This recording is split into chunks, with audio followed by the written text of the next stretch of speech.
नमस्कार दोस्तों, मैं हूं राज। आप देख रहे हैं हाईवे 33। दोस्तों, आज की जो कहानी है ना, ये अनिल जी की है।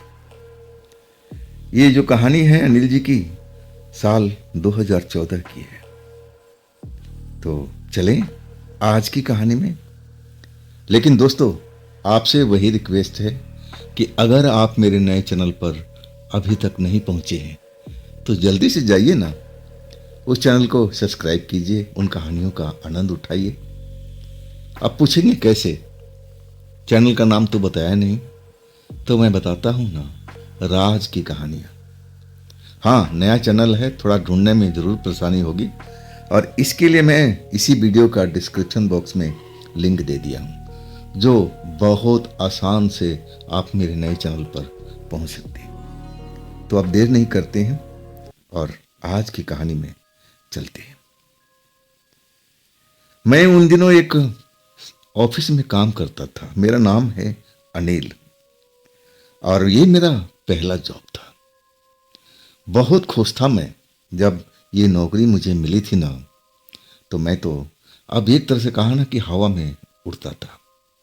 मुझे उम्मीद नहीं थी कि मैं पहली दफा इंटरव्यू देने जाऊंगा और सिलेक्ट हो जाऊंगा, जबकि हमारे आगे पीछे बहुत लड़कों की लंबी लाइन थी। लेकिन कैसे मैं सिलेक्ट हो गया, अब तो मैं ये बता नहीं सकता। लेकिन जब मैं ज्वाइन कर लिया ना, तब वहाँ पर हमारी ट्रेनिंग चलने लगी। मैं तो गांव का रहने वाला एक साधारण परिवार से रहता था, और मैं ढंग के कपड़े भी नहीं पहनता था। लेकिन जब ट्रेनिंग में मुझे बताया कि देखिए, ये जो काम है आपका सेल्स का है, इसमें अब मैटर करता है कि आप अपने आप को कैसे फिट रखते हैं। जब तक अपने आप को फिट नहीं रखोगे, इंप्रेशन छोड़ नहीं पाओगे। तो बात यही थी। इसके बाद हमें अब बोला गया कि देखिए, हम आपके लिए कुछ ड्रेसेस लेके आए हैं, और वो ड्रेस हमें दिया गया। वाकई में अब जो नया शर्ट पहना और ऊपर से टाई, तो मैं अपने आप को पहचान ही नहीं पा रहा था। इतना सुंदर तो मैं कभी दिखता ही नहीं था। जो मेरा अब ये हुलिया बदल गया था। अब फिर ट्रेनिंग तो हमारी चली थी 1 महीने की, और ट्रेनिंग में बहुत सारे मंत्र मुझे बताए गए थे सफलता के, कि कैसे आप सेल्स कर सकते हो। अब उनका मोटिव भी था सेल्स को अपना बढ़ावा देना, और सैलरी तुम्हारी फिक्स थी, लेकिन ऊपर से हम जितना सेल्स करेंगे उस पर कमीशन भी था, बोनस भी था। एक तरह से बड़ा ही मजेदार जॉब था हमारा। अब मैं जैसा कंपनी कहती थी वैसे ही मैं टिप टॉप में रहने लगा, और इसके बाद तो मेरी आदत सी हो गई थी। अब नया एक चीज मैंने खुद ऐड कर लिया था। जब मैं किसी पार्टियों से मिलने जाता ना, तो एक परफ्यूम रखता था। परफ्यूम स्प्रे वाला लगा करके, और बड़ा भीनी भीनी महक मेरे कपड़ों से निकलती थी। एक तरह से मैं इसका हैबिचुअल हो गया था। जब तक मैं उस परफ्यूम को नहीं लगाता ना, तो लगता जैसे मैं कुछ भूल गया हूं। और 3 महीना मुझे उस कंपनी में हो चुका था, और तीसरी सैलरी मैं उठा भी चुका था, और ऊपर से मैं मेहनत से काम करता था, तो मुझे कमीशन और प्लस बोनस भी। तब मैंने अपने लिए एक पुराना बाइक खरीद लिया था, क्योंकि मैं जिस गांव से आता था, अब मुझे कोई ना कोई किसी का साधन का इंतजार करना पड़ता था, और तब मैं स्टेशन पहुंचता था, और फिर स्टेशन से मैं ट्रेन पकड़ करके शहर 2 घंटा का सफर करता था। लेकिन जब रात को जाता ना वापसी, तो कई बार मुझे पैदल चल के जाना होता था। 3 किलोमीटर का सफर थका देने वाला होता था, वो भी रात के वक्त में अकेले।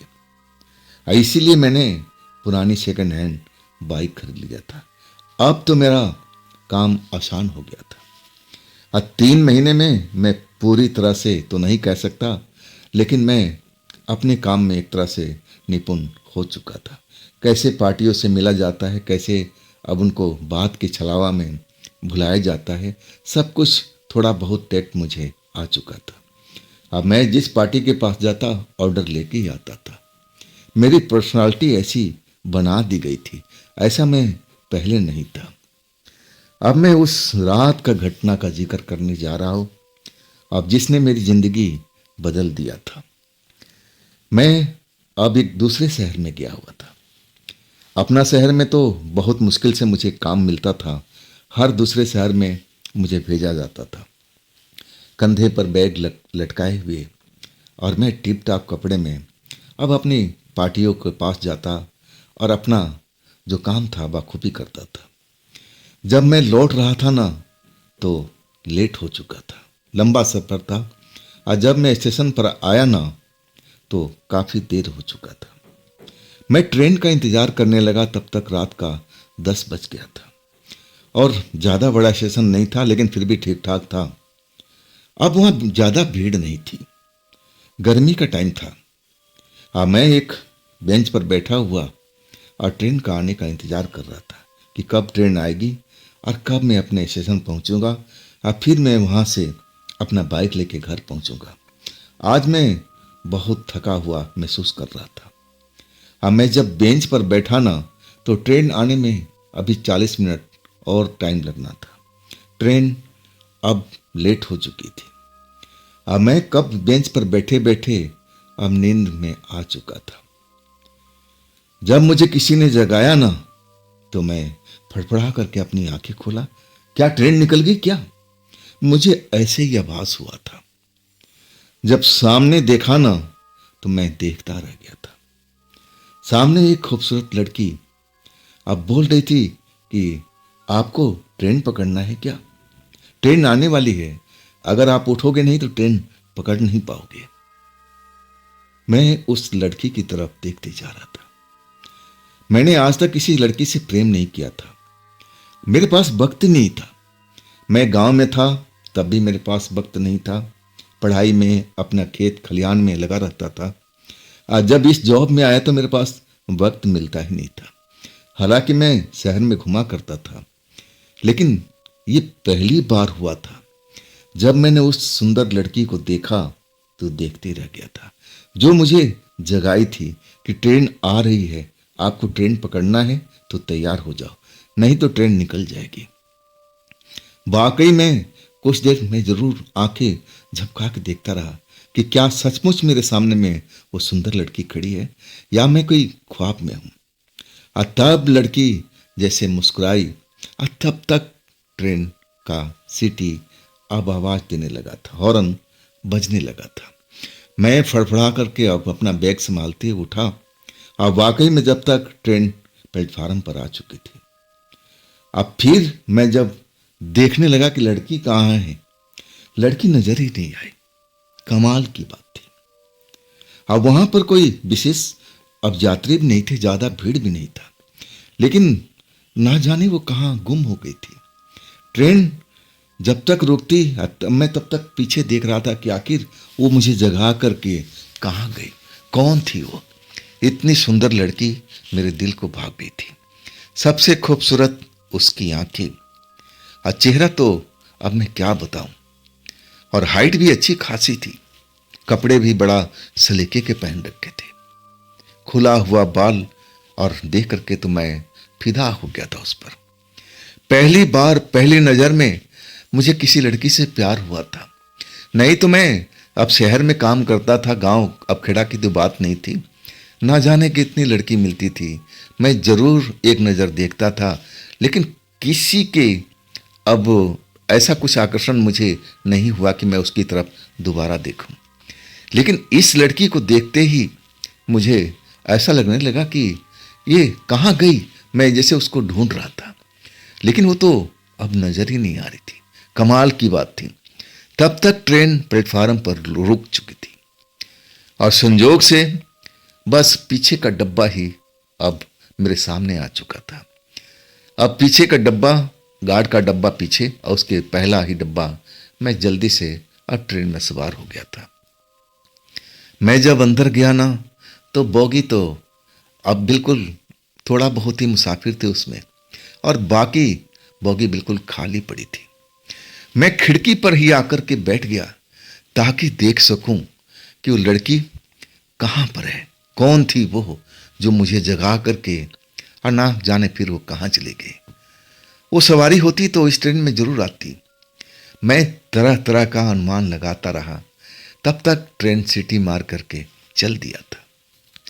वाकई में उस प्लेटफार्म को मैं देखता रहा था कि आखिर वो लड़की गई कहाँ, जो मेरे दिल के तारों को झकझोर दिया था।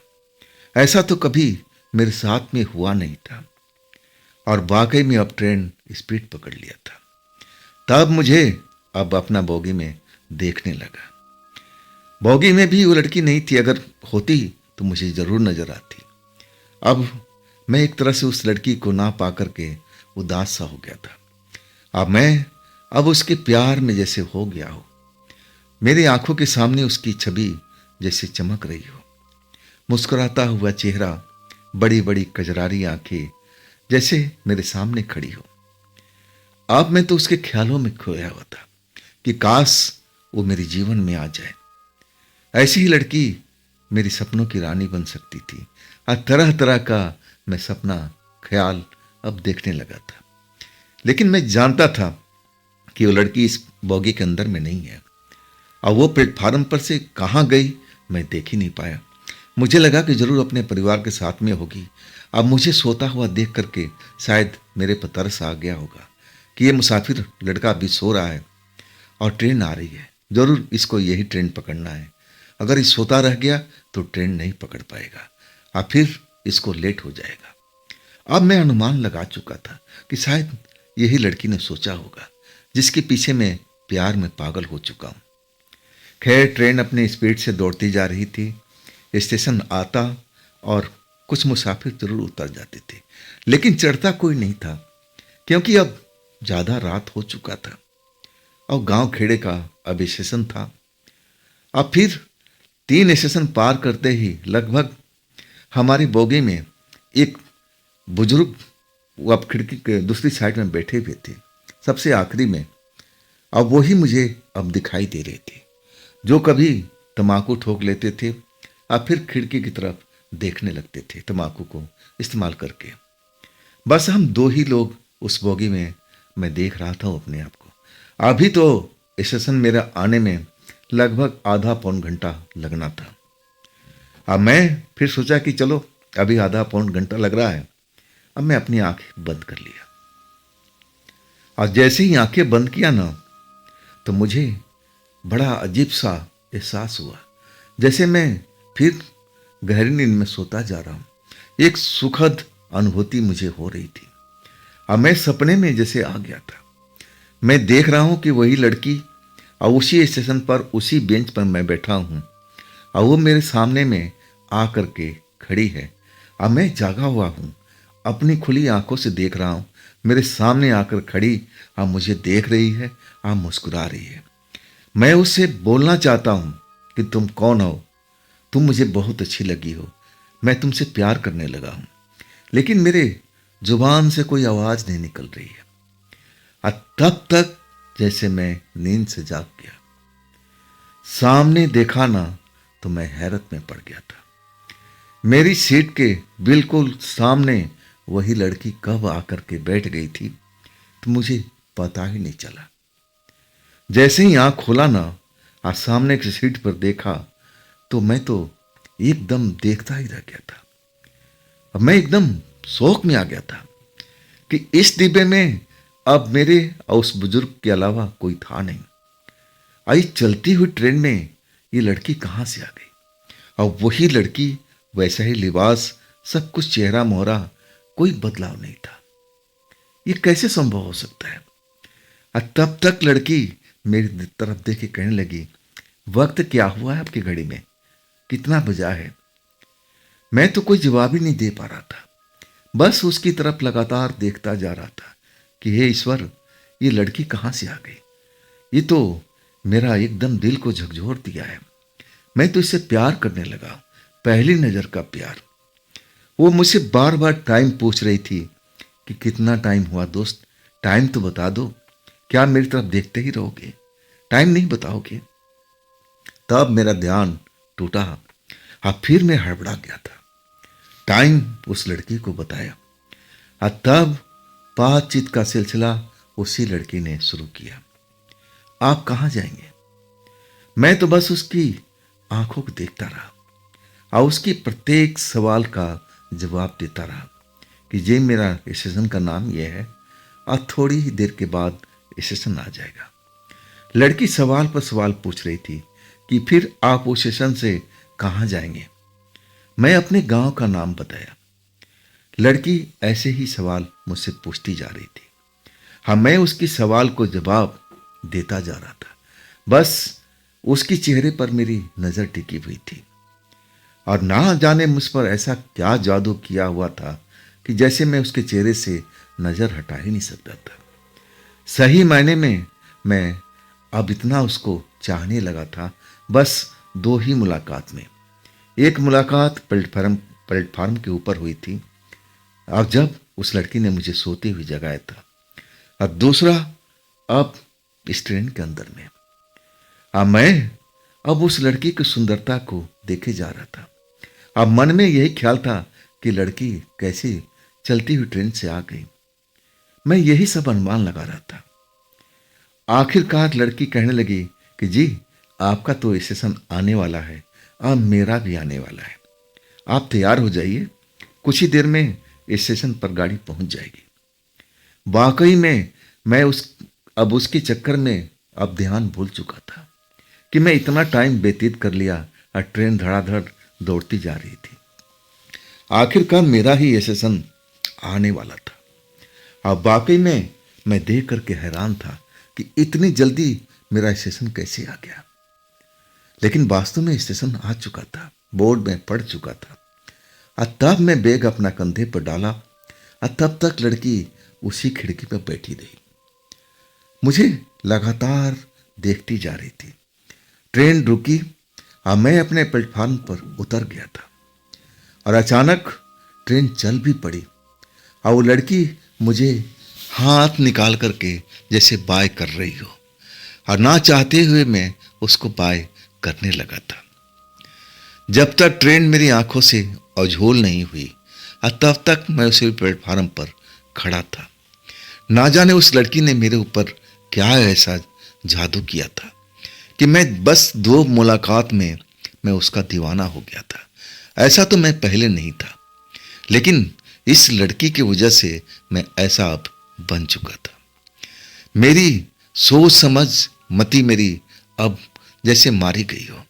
लगातार उसी लड़की के बारे में सोचता जा रहा था। मैं कब अपने बाइक के पास पहुंचा पार्किंग में, मुझे अंदाजा ही नहीं था। बाइक वाला लड़का अब कह रहा था, सर आज बहुत लेट आए हो, नहीं तो रोज आप वक्त पर आ जाती हो। मैं उसका कोई जवाब नहीं दिया उस वक्त में, और जबकि मैं उसे हंसी मजाक भी किया करता था। जब मैं कोई जवाब नहीं दिया तब वो मेरे पास में आ गया। क्या बात है सर, आज बड़े खामोश हैं, कुछ भी बोल नहीं रहे। तब मैं उसको टालना शुरू किया। अरे भाई, सफर का थका हुआ हूं, इसलिए मैं थोड़ा सा आज अपने आप को सही नहीं पा रहा हूं दोस्त, और कोई बात नहीं है। अब उसने मेरी बाइक निकाल कर मेरे सामने रख दिया।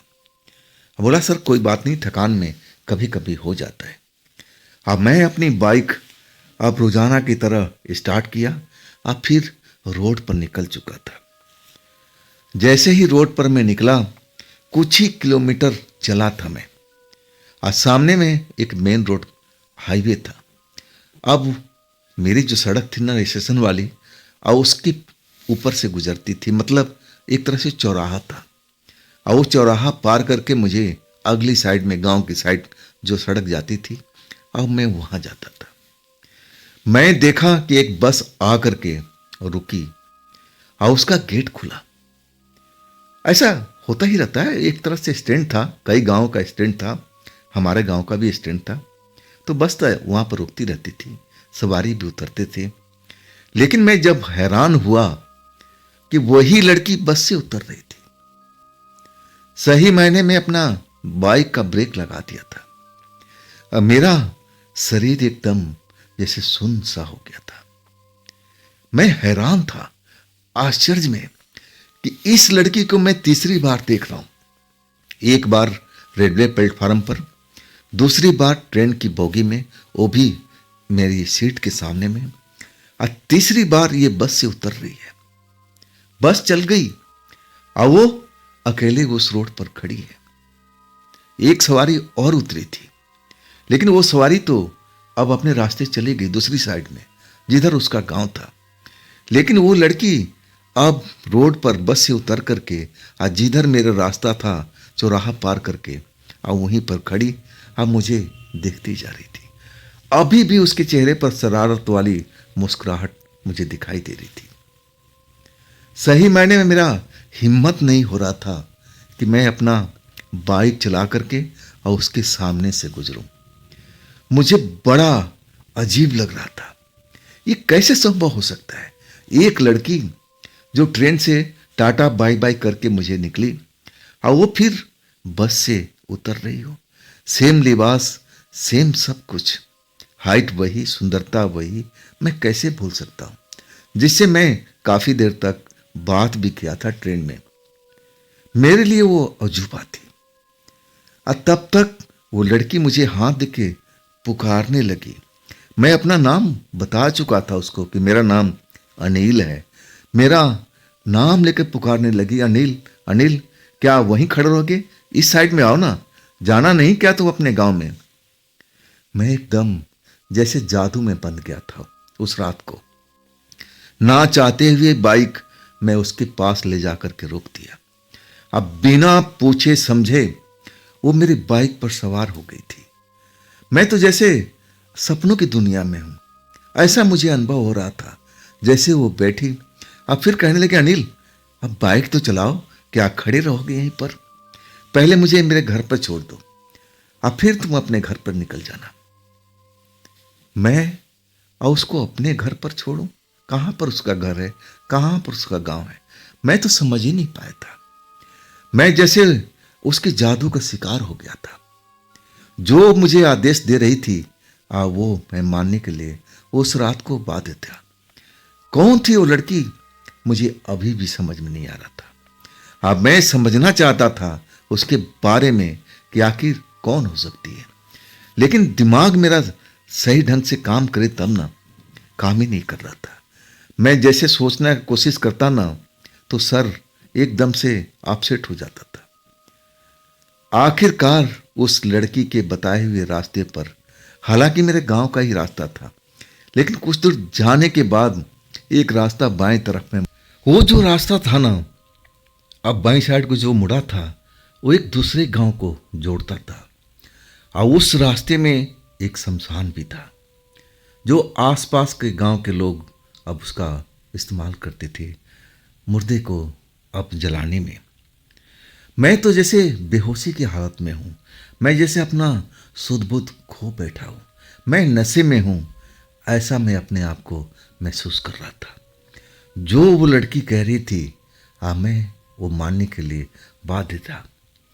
आखिरकार मैं ना चाहते हुए भी उस रास्ते पर मुड़ चुका था, जबकि लोग उस आगे के गांव के जो लोग गांव के लोग कहते हैं कि रात के टाइम शमशान वाले रास्ते पर कोई जाता नहीं है। अब एक और रास्ता था जो थोड़ा दूर जा कर के फिर बाएं मुड़ता था और वो थोड़ा लंबा था, लेकिन रात के टाइम उस गांव के लोग इसी रास्ते का इस्तेमाल करते थे। अब मैं तो उसी रास्ते पर मुड़ चुका था। मैं जानता था कि उस रास्ते पर शमशान है और गांव के लोगों का कहना है कि वो शमशान ठीक नहीं है, वहाँ पर आत्माएं दिखाई देती रहती है। लेकिन मैं तो जैसे सुध-बुध खो बैठा हूँ। उस लड़की के कहने पर मैं अब चलता जा रहा हूँ। उस रास्ते में मुड़ने के बाद मैं उसी शमशान के पास अब गुजर रहा था और अचानक लड़की ने बोला, रोको, रोक दो, आप मेरा घर आ चुका है। मैं बाइक रोक दिया था और तब भी मैं अपने आप में नहीं था। मैं जैसे उसी का बस में हुआ पड़ा था। लेकिन मुझे अच्छी तरह से ध्यान है, मैं चेतना नहीं खोया था, लेकिन जैसे मुझ पर कोई नशा सवार हो, ऐसे मैं अपने आप को अब महसूस कर रहा था। बाइक रोक दिया वो लड़की उसी शमशान के पास अब मेरे सामने खड़ी थी। कहने लगी, अनिल मुझे घर तक नहीं छोड़ोगे? चलो आओ मुझे घर तक पहुंचा दो। मैं बाइक अपना स्टैंड पर लगा करके और उस लड़की के अब इशारे में नाच रहा था। अब वाकई में मैं उसके पीछे पीछे चल पड़ा। लड़की आगे आगे, मैं पीछे पीछे। आखिरकार अब उस शमशान के अंदर मुझे ले आई थी। हर तरफ में खेत ही खेत थे। अब बीच में थोड़ा सा, अब उस टाइम में शमशान का एरिया था और वहीं पर मुर्दे को जलाया जाता था। वहाँ पर अब जो बांस के बहुत ऐसे लक्कड़ थे जो अब मुर्दे को ले जाने के काम में आता है, और एक तरह से वो सब सामान अब बिखरे पड़े थे। लेकिन वहाँ पर उस लड़की के अलावा मुझे और कोई दिखाई नहीं दिया। लेकिन मैं जानता था कि यह शमशान है, यहाँ पर इस लड़की का घर कैसे हो सकता है। मैं कुछ जैसे बोलने को इच्छुक हूँ, पूछना चाहता हूँ कि यहाँ पर तुम्हारा घर कैसे, लेकिन ऐसी कोई शक्ति थी जो मुझे बोलने नहीं दे रही थी, ना मुझे समझने की कोशिश होने दे रही थी। मैं तो बिल्कुल उसके बस में हुआ पड़ा था। तब वो एक जगह पर रुक गई और कहने लगी कि देखो अनिल, मैं तुम्हारा बहुत धन्यवाद करती हूँ, तुमने मुझे यहाँ तक छोड़ा, बहुत बहुत मैं आभारी हूँ। अब आ ही गए हो तो मेरे साथ रात गुजार लो। क्या मैं तुम्हें अच्छी नहीं लगती हूँ? मैं तो बस उसका दीवाना पहले ही हो गया था। लेकिन जब उसने बोला मुझे कुछ भी उस वक़्त में अब जैसे महसूस नहीं हो रहा था। बस जो जो काम मुझसे करने को कह रही थी, अब बस मैं वही कर रहा था। जैसे उसने मुझे बताया कि ये मेरा घर है, शमशान में पहुंच गया, मतलब अब उसके इशारे में बंधा हुआ था। मैं जब तक होश में अपने था, जब तक वो लड़की मुझे अब बगल की अब जो झाड़ी थी वहाँ तक नहीं ले गई। आज जैसे ही झाड़ी के पास ले गई, जंगली झाड़ियाँ वहाँ पर फैली हुई थी, अचानक मेरा पैर एक गड्ढे में अब फंस गया था। इसके बाद में जमीन पर गिरा ना तो फिर मुझे होश नहीं था कि मैं हूँ तो कहाँ पर हूँ। वाकई में जब मैं होश में आया ना तो सुबह हो चुकी थी और वहाँ पर कुछ लोग मेरे बाइक के पास खड़े थे और मुझे आवाज़ लगा रहे थे, नौजवान तुम वहाँ पर क्या कर रहे हो? कौन हो तुम? इस शमशान के अंदर में क्या कर रहे हो? शायद उन्हीं की आवाज़ से मेरी आँख खुली थी और तब मैं जैसे पूरी तरह से होश में आ गया था। मैं झटके से उठा, कपड़े सफ़ेद कपड़ा मैं पहनता था, सब कुछ गंदा हो चुका था। मैं उठ करके खड़ा हुआ और तब अपने आप को पाया कि मैं तो एक शमशान के अंदर हूँ। और कुछ लोग मेरे बाइक के पास में खड़े मुझे आवाज़ दे रहे कि तुम वहाँ पर क्या कर रहे हो नौजवान, ये शमशान है। और तब मुझे वाकई में लगा कि मैं अब बहुत बड़ा एक साजिश में फंस गया था। कहाँ गई लड़की जो मुझे लेके आई थी? वो तो वहाँ पर थी नहीं। उसने मेरे साथ में क्या किया रात को? मैं अब इतना सोचने का वक्त नहीं था उस वक्त में। सीधा एक तरह से भागता हुआ अपने बाइक के पास पहुंचा और तब वो नौजवान जो बाइक के साथ खड़े हुए थे वो मुझसे दूर हो गए। कहने लगे तुम हो कौन? कौन से गांव के हो तुम? मैं उनको अब बताया कि मैं इस गांव का हूँ जी, थोड़ा ही दूरी पे मेरा गांव है। पूछने के तुम यहाँ पर क्या कर रहे थे, कब से हो यहाँ पर? मैं पूरी कहानी बताने लगा और जैसे मैं पूरा बात ख़त्म किया वो तो डर गए थे और कहने लगे देखो आपस में बात कर रहे थे, मैं कहता था ना कि वो ज़्यादा दिन तक सोती नहीं रहती है, वो फिर जाग गई है, उसने अपना फिर खेल शुरू कर दिया है। अब न जाने क्या होगा, अब न जाने क्या होगा। ये नौजवान तो सही सलामत बच गया है, अब ये किसका शिकार करेगी?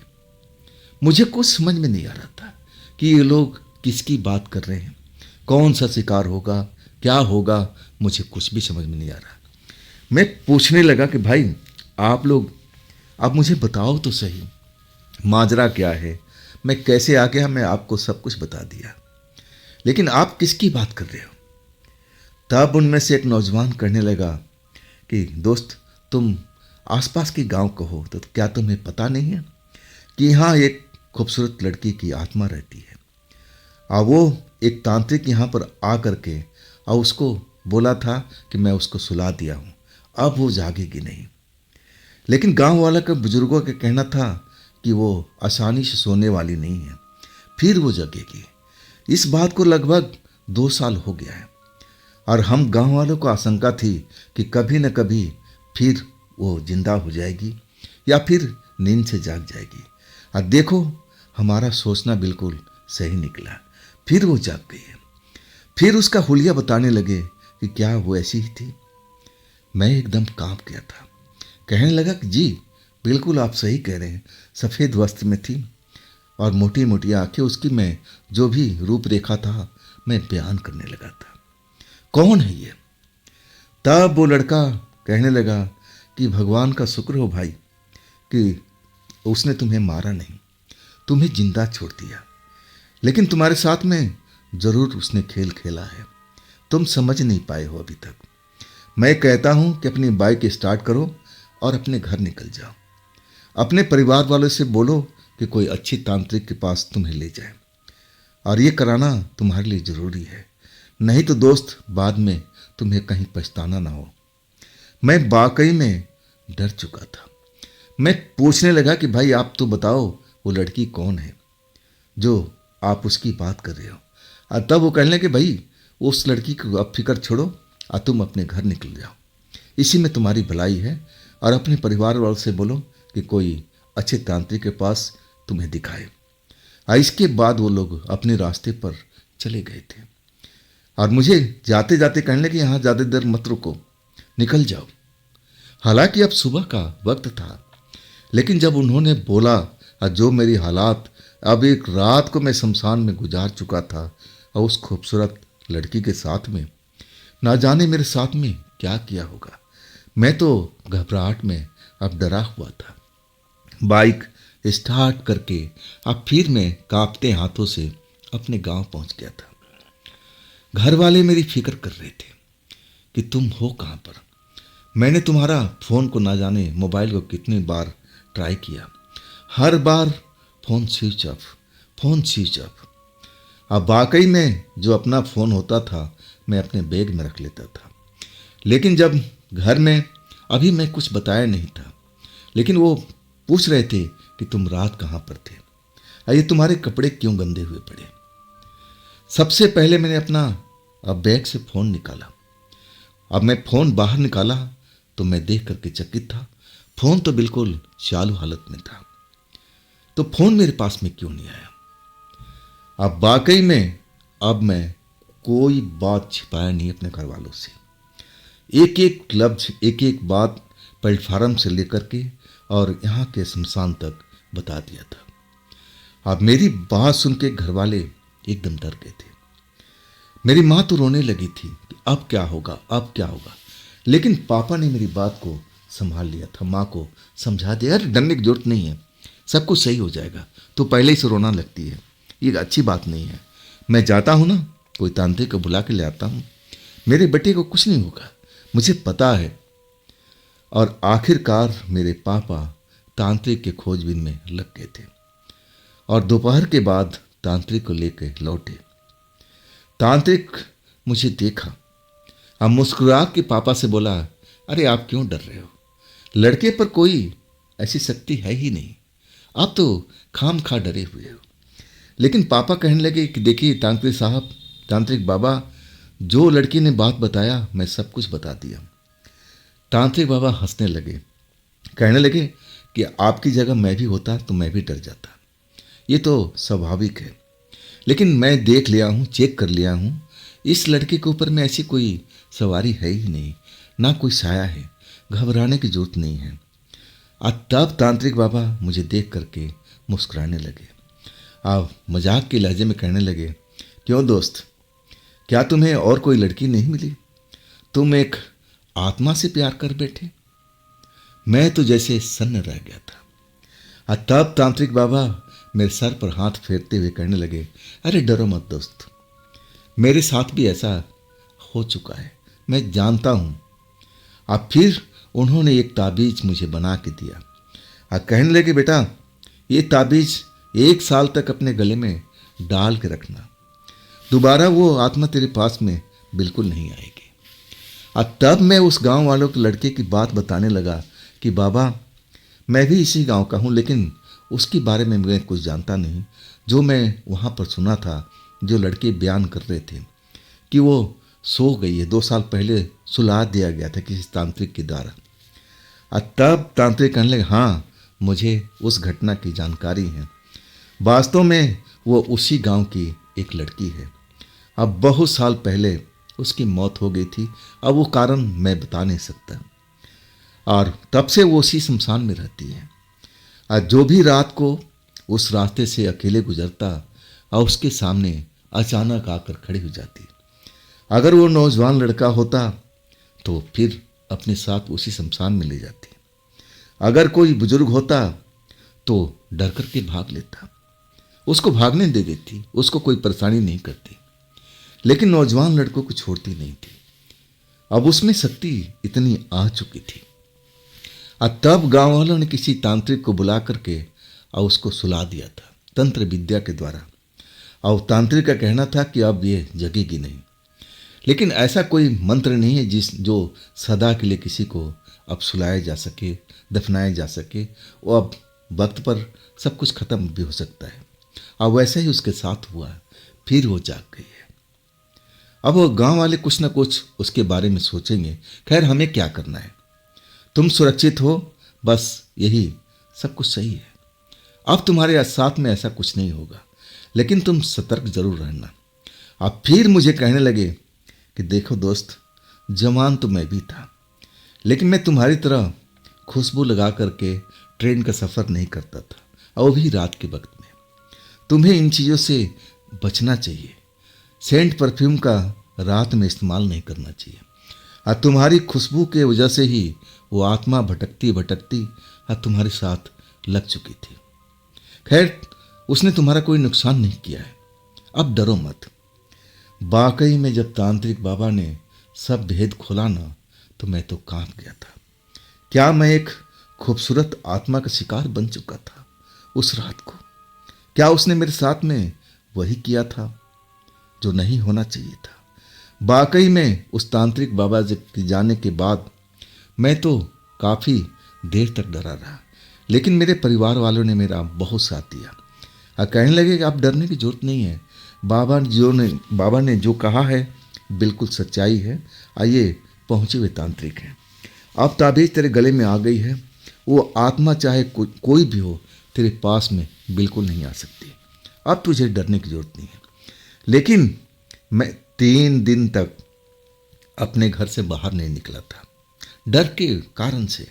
हालांकि मेरे घर वाले हौसला दे रहे थे कि अनिल अब डरने की जरूरत नहीं है, लेकिन मैं कोई ना कोई बहाना करके कि नहीं मेरा तबीयत ठीक नहीं है, और मैं टाल देता था। और 3 दिन के बाद फिर मैं दोबारा से अपने काम पर निकल गया था। लेकिन अब मैं कभी भी रात के टाइम स्प्रे सेंट का इस्तेमाल करता नहीं था, और मैं जैसे फिट फाट रहा करता था ना, अपने जुल्फे संवार करके कायदे से रहता तो जरूर था, सब कुछ वही था, लेकिन स्प्रे, खुशबू, इन चीज़ों का इस्तेमाल मैं बिल्कुल बंद कर दिया था। और जहाँ तक रात का मामला होता ना, तो मैं स्टेशन पर इंतज़ार करता था कि कोई हमारे गांव के साइड का मिल जाए, और तब मैं बिठा करके अब साथ में आता था। इतना खौफ रहा मेरे साथ में, 1 साल तक मैं डरा रहा था, और आखिरकार 1 साल के बाद वो खौफ मेरे से दूर हुआ था, लेकिन पूरी तरह से नहीं। आज भी उस रास्ते से मैं जब गुजरता हूँ ना, तो मुझे लगता है कि वही लड़की उस रोड के किनारे खड़ी है और मुझे घूर रही है कि अनिल आओ, मुझे घर तक छोड़ दो। तो दोस्तों, ये थी आज की कहानी।